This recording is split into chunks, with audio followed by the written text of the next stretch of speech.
Hey guys, thank you so much for joining us here in our Hello Healthy Home class. We're so excited to have you and to just kind of clear up how easy really it is to clean up the toxic chemicals in our homes by using something that's simple, effective, totally works, saves money.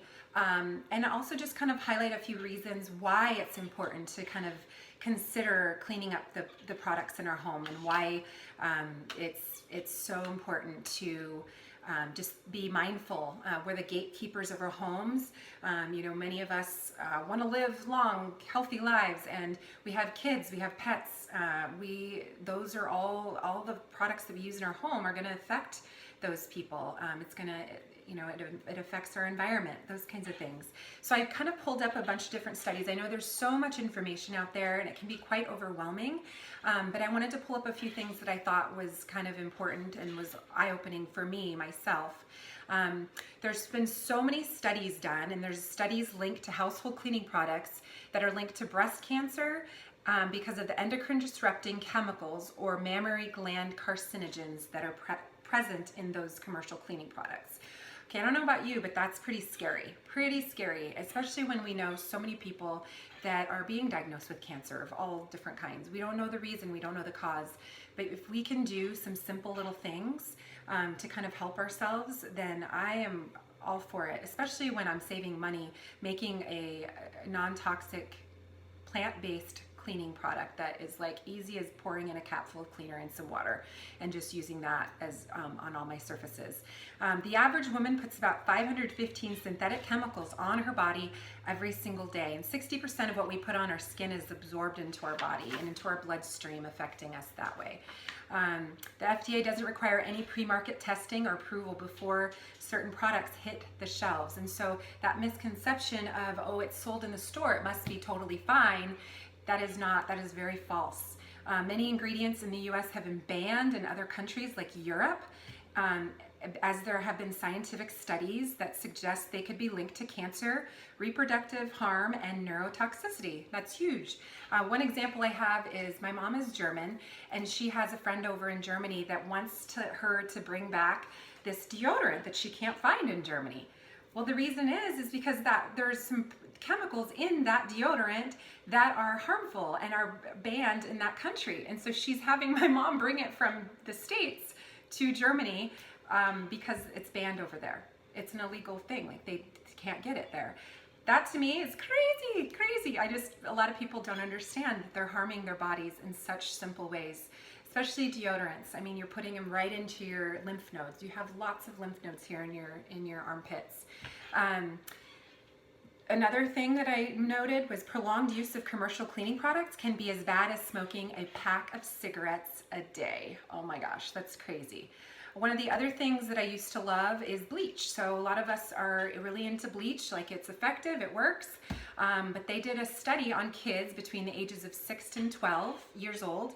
And with those kids that had bleach in their homes being used as cleaning products, they had a higher chance of respiratory illness and infections. Bleach and other cleaning products damage the lining of the lung cells, causing inflammation and making it easier for infections. So they had a higher rate of infections in their home because they were using bleach products. The American Lung Association actually suggests avoiding bleach and ammonia in the home. They actually suggest to avoid those products in the home. Okay, that's pretty big. And lastly, they did a study on nurses that basically linked, there was no history of COPD, but it linked to them using certain cleaning products in the clinical setting. So I know I'm a nurse, and so when I work, I have to clean things down and sanitize it. Of course, I use gloves, but it raised the risk of COPD up to 32% by being exposed to these products. So this is not meant to scare people. This is just meant as awareness. We're the gatekeepers of our homes. We have a little, we do have control with the things that we bring into our homes, that we, bring into our kids. What they use. I'm excited to have my kids be able to help me clean, not have to mask up and all that kind of stuff. One last thing is, this was the only chemical cleaner that I could find in our house that we still had.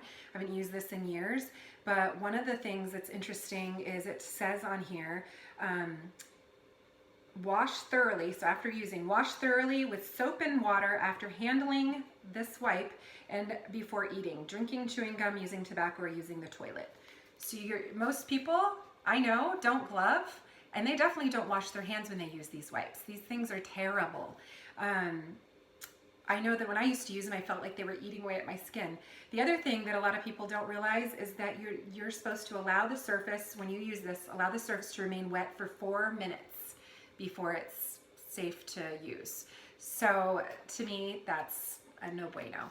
So we're going to show you in this class how effective and how easy it is to use this thieves cleaner and how it actually works. I did a test on with some petri dishes, and I had some dirty surfaces, and then I had the surface cleaned with thieves cleaner, and then I tested afterwards. And it's actually I checked on it. It's looking really, really cool, and I'm going to reveal those test results in just a couple days because I want to give it a couple more days to grow some more colonies and do its thing. So thank you so much for joining us. Please, please, please post your questions, anything. If there's a certain cleaner that you're using and you're wanting to kind of chit chat about that, we have this amazing app called Think Dirty. And I kind of have been putting in a couple different cleaners in, just the green ones that a lot of people will use. There's one called something green, Simply Green. And then there's GreenWorks, that's one that rates on a scale of 1 to 10. It's about a 7 out of 10. 7th generation, that's another one. I think that's rated lower, but my friend was in a microbiology class and actually tested 7th generation. She said it didn't work at all. 7th generation Windex does not work to kill anything.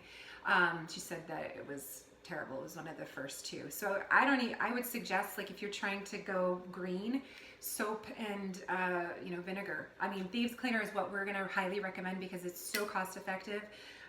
But if there's a cleaner that you're interested in learning about, if it's okay to use or whatever, we can totally put it in our app, pull it up, and see what it rates on a scale of 1 to 10. The last thing that was kind of alarming was Mrs. Meyer's. I used to use that one because that seems like to be another green cleaner, and that rates a 7 out of 10, like in toxicity, because they have a lot of junk in there as well. So lots of information. Sorry this was longer than I expected, but please enjoy our class. Please ask any questions, and we're so excited to have you here. Thanks.